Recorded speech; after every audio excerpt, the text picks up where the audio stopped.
गंगा तीरे बैठी कौशल्या रानी सुसुकी रोवे बिलखी बिलखी रोवे हो। गंगा तीरे बैठी तीन गंगा तीरे बैठी तीनहु रनिया की बिलखी बिलखी रोवे सुसुकी रोवे हो। मैया ये कहिला हरिया हाँ मैं देती हूँ मैं डूबी मारी जाईती हो। मैया छूटे तय बजनिया के नमवा तमुहवा देखाईती हो। मैया छूटे तय बजनिया के नमवा तमुहवा देखाई मुहान देखाईती हो। बीच धारे निकली है गंगा मैया सुख दुख पूछाई सुख दुख तारानी जी से पूछाई हो। रानी कवाने संकट तोहरे जियरा तहमई गोहराई हो। रानी कवन संकट तोहरे जियरा तहम गोहराई हो। तहम का पुकारी हो तू हो। बीते जाई सगरौ मरिया लाला नाही पाए होरिल नाही पाए नि हो। बीते जाई हमरा उमरिया लालन नहीं पाए होरिल नहीं पाए नि हो। मैया भैले हमसे कवन गलतिया किया दुख सहेनी हो।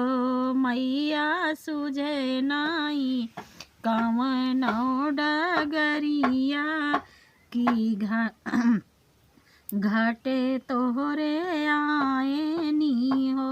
इतनी बचन सुनी गंगा मैया रानी के बोलावे की तू रानी के समझावाई हो। रानी आजू के दिन बड़ा पावन बहुत सुहावन हो। रानी जितिया के करा तू बरतिया त बहुत फलदायक हो।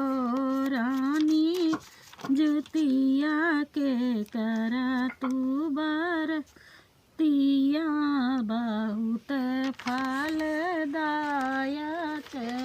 हो। रोई रोई पूछती न रानिया बतावा मोरी मैया समझावा मोरी मैया हो।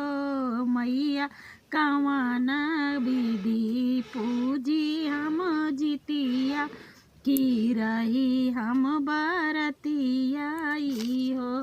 मैया कवन विधि करी हम पूजनिया हो। 3 दिन के कठिन बरतिया की पहिन्यू तू पियरिया की पहिन्यू तू चुनरिया हो। रानी नहाई खाई उठाई तू बरतिया जितिया परियवाई हो। निर्जल रहियो उपवास रानी धरियो मन में आस कि धरियो मन में आसराई हो। रानी के लवा के पतवा मंगायु त भोगवा लगायु हो। रानी चिलिया सियर के मनायु त मैया गुण गायु हो। रानी चिलिया सियर के मनायु त मैया गुण गायु तू हो। महिमा महिमाया पार जी तू आहन बाबा के मनसा पुरई है कि कृपा बरसई है हो। महिमा महान जी तू आन माई के मनसा पुरई है कि कृपा बरसई है हो। रानी गोदिया में खेली है लालनवा भरल बझिनी नाम छुटियाई हो। भरल पूरल रहे परिवारवा तो अन धन से घर वाई की अन धन से घर वाई हो। रानी का बहूना आए हो विपतिया भरली रहे गोदियाई हो। रानी का बहूना आए हो विपतिया की सजल रहे मंगियाई हो।